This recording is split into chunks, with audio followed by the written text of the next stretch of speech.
Justin, given that Jesse's warming up over there with Reggie, does that mean no game for him this week? Yeah, no game for Jesse.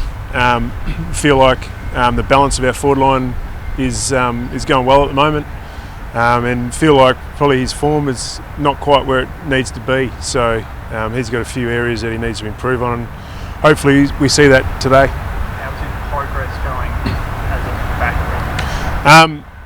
backman? We've probably shelved that a little bit, to be honest. He's spent a couple of games down back. We probably feel like, we'll split his time, but we probably feel like he's going to add more to us as a forward in the short term and the long term. We always saw it as probably a short term thing, the back line. Feel like our backs are holding up really well at the moment, and feel like with probably the condensed fixture coming up, Tools in our forward half might be a bit more of an opportunity for him. Would he travel? Absolutely, yep. He looked pretty frustrated in last weekend's scrimmage, JL. What are you hoping to see from him today? Yeah, it's a good pickup. He has been a little bit frustrated, and something I've spoken to him about this week, and is to control what he can control. He wants to go out there and dominate the game, and unfortunately we haven't been overly competitive in these games. We've been playing a really young side against some more mature teams. So he's getting a little bit frustrated with the lack of supply and the lack of ball movement to him. So we've just given him a couple of focus points to work on this week in terms of timing his leads, improving his one-on-one contests, and just working with the younger players rather than getting frustrated. So it's a good pickup, and he's just got to get back to controlling what he can control. And as coaches, we've got to make sure that we judge him on his opportunities, not so much the more the quality over the quantity, I suppose. Yeah. Did you make any changes to the team last week? Well, I can't give too much away, but one thing I will say is Michael Fredericks is going to get managed this week, and it's been on the cards with Mick for a few weeks. We feel like we're about to go away on a hub, and we're going to have a condensed fixture. It's a good opportunity just to give him a week off and give him a good run into the Richmond game. So Bewley will come in for him. To be playing AFL footy this soon is a great credit to Mick, and the workload that he puts out each week is phenomenal for someone his age. I think he's probably the best young runner that I've seen come into the system in terms of the intensity that he runs at and the amount he runs. So he's due for a spell, and we'll rest him up this week. How many are you taking over East? Well, it'll just be the guys that stay behind will be the guys that are in the long-term injury and aren't likely to play this year. So I think there's 5 or 6 of those guys, and plus the players that we've told that there won't be a contract for next year. So I think all up it's about 9 players that'll stay behind as a total, and we'll take about 36 or 37. Yeah. Will there be many opportunities while you're over there to scratch matches? Probably not. We might be able to do some joint training sessions. That might be on the horizon. Given that we're going into a condensed fixture, and it's hard to play against teams where your day's break aligns. So that's going to be the tricky thing we're going to have to work out. Fair bit of disruption in the club in the last couple of weeks. How have you addressed that with the playing group, with the departure of Cam and Jason and some of the stuff as well?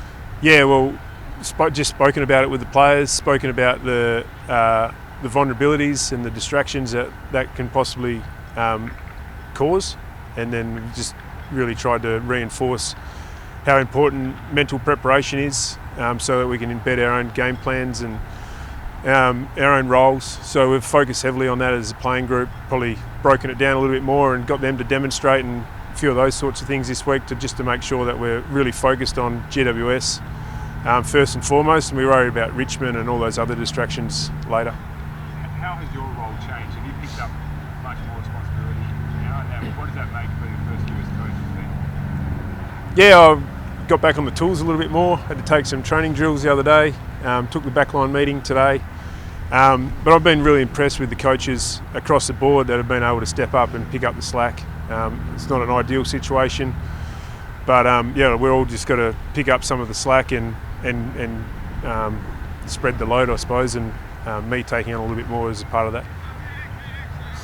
Justin, they almost have to win in to get into the A. Do you have to guard against one last year like GWS after a couple of tough weeks for them? Yeah, well, we've scouted them at their best, clearly, and when they're at their best, they are really good at the contest and good with their pressure. So I thought last week they showed some good signs in that area. They were able to play the game in their front half. Probably the last piece missing was just capitalising on that forward half territory. So yeah, we're definitely on edge. We're expecting their best, and we'll be ready for it.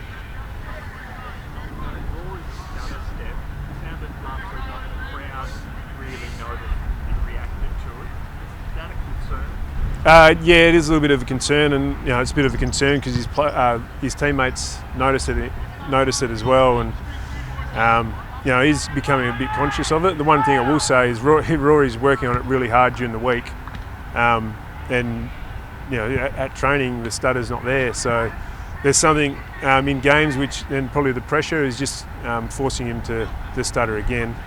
So there's not really a lot we can do about it. He just needs to try and block that out of his mind and focus on the process of routine and process of kicking a goal, and at some stage it'll click for him and he'll get a more fluent run up. Is the crowd a part of it?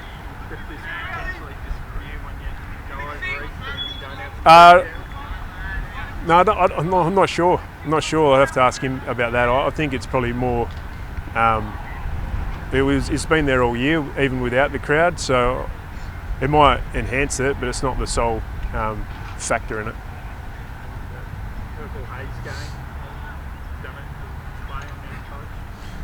Yeah, it's a great initiative from the club and the Starlight Foundation. It just shows that as players and as a footy club, we can give something back to the community, and the cause of helping sick kids is something that I know a lot of our players hold close to their heart and contribute a lot of time to. So we're asking our members to see if we can get up towards a couple of 100,000 to be able to help those kids that are sick, and something that the club and personally I'm fully supportive of.